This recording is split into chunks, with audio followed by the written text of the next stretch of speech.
Welcome back. Time to code our download and upload functions.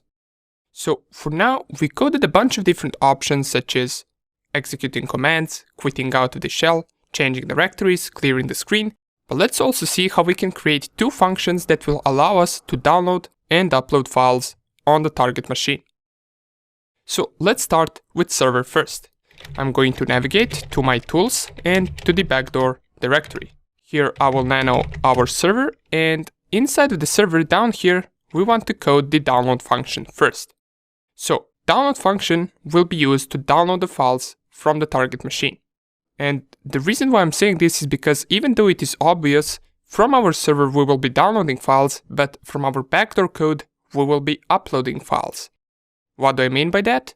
Well, since backdoor will be running on the target system, for that machine the code will upload a file to our server, while from our server perspective we will be downloading that file to our Kali Linux machine. So inside of the server, here we want to add an option else if the command and then first 8 characters, and you might be wondering why first 8 characters? Well, because download has 8 characters. And we're comparing if the command starts with download, then we're going to download a specific file. And to do that, we're going to use download_file function. This function will take the parameter of the file name, so we're going to type command and from the 9th character till the end. Of course, this function we're going to code right now, but just to clarify why I wrote it like this is because once again, if the command is something like this, download file.txt, we're comparing first 8 characters, if they are equal to download. If they are, that means we're downloading the file, and then we will paste this to this download file function, since we're going to strip first 9 characters off, which will be the download word and the empty space. Okay, now that we did this, let us code the download function up here. So we're going to code it below the reliable receive. Let us define it first, so define download_file. As we already know, this function takes one parameter, which is the file name. And this is going to be a little bit of a harder function to code, but let's give it a try. We're going to start like this. We're going to initiate a file object, and how we do that in Python, we simply specify the file object name and then we open it. But besides of opening it, we must specify the way we want to open it, whether we want to open it for reading or for writing. That is a second parameter to this open function. In this case, since we're going to download a file, we want to write the content that we receive from our backdoor to the file that we create on our Kali Linux machine. Therefore, inside of our server code, we want to write bytes. So what does this mean? Well, we're opening this file object to store the contents of the file that we want to download. That's why we're going to write that content. And this W stands for write, while this B stands for bytes. So we're essentially writing bytes to our file. Then another thing that we must add is the target.setTimeout. This is a cool function that we get from the socket library, and we're going to set the timeout to be 1 in this case. Why? Well, sometimes if we don't set the timeout, it might actually get stuck and not allow us to download the file. Of course, this timeout is something that at the end of this function we must remove, so it doesn't interfere with other commands and connections, but for this function we must set the timeout so our program doesn't crash. Great. Once we initiate a timeout, we're going to initiate a variable called chunk, and this chunk will be a small parts of data that we're going to receive multiple times. So we're going to type target.receive, and we're going to specify inside of the brackets amount of bytes that we want to receive. In this case, we're going to use 1024 bytes. So how are we going to keep receiving data until the file size is over? Well, we can just type while chunk. And this while chunk will simply run this while loop as long as there is something inside of the chunk variable. And if there is something inside of the chunk variable, we want to write that something to our file. And we do that using our file object that we called f and using the write function onto that object. So file.write, and we are writing the chunk inside of that file. Then after we write that, we're going to try to receive the chunk once again. So chunk equals target.receive. We're going to go with the 1024 bytes once again.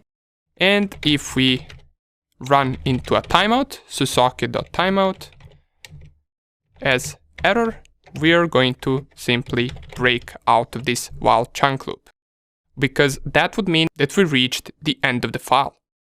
And at the end, let's not forget to set the timeout to non-existent. So we can do that by specifying target.setTimeout to none. We're simply just removing this statement right here that we initiated at the beginning of the download file function.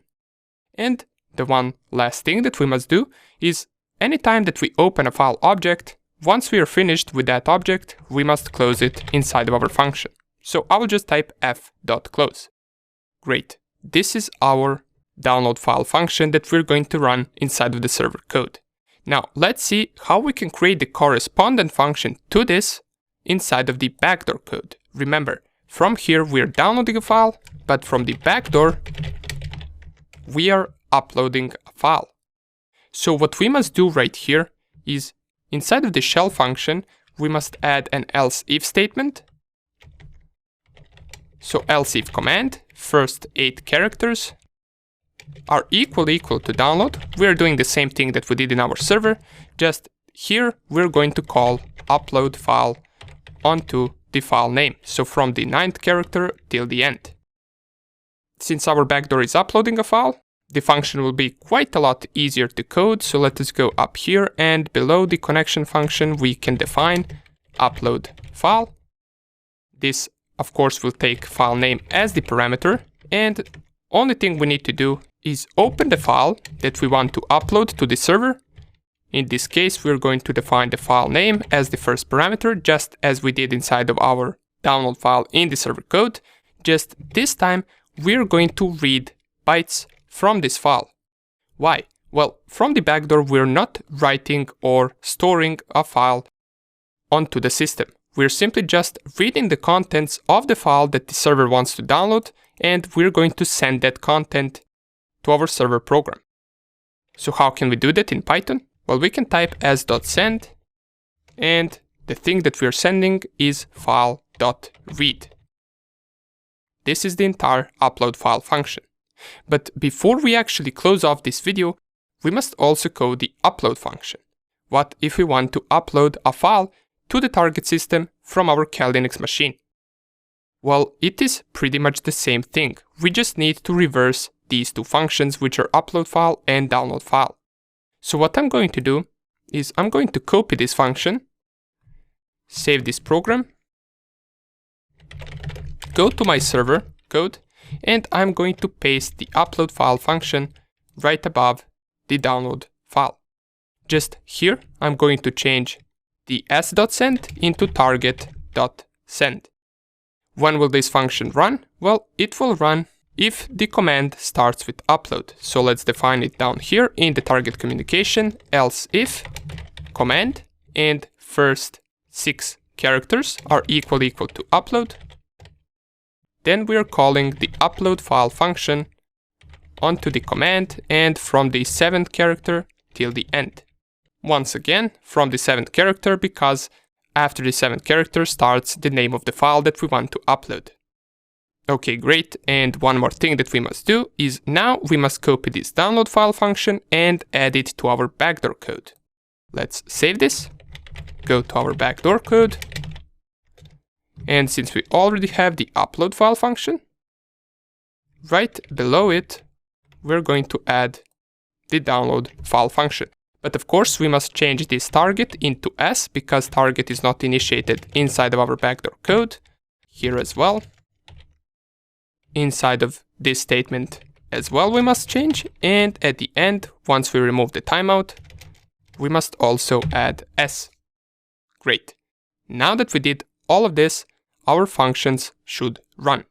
Just before we close off this video, we must also add the upload option inside of our shell function. So let's just go down here below the download and type else if command first 6 characters are equal to upload. Then what we want to do is we don't want to upload a file, we want to download a file. And it is the same principle as with the previous function. Since if the server sends the upload command, it wants to send its own file to our backdoor. Therefore, from the backdoor perspective, we are downloading that file to the target system. And what we must specify is command from the 7th character till the end. And that would be about it. We coded the download and upload functions. Now, we're not going to test them inside of this video, but in the next video. We're also going to test our previous commands and see if our backdoor works on the target system, if our quit command works, if execution of the commands work, if we can change the directory, and at the end, we're going to see whether we can upload and download a file from that target machine. See you in the next video.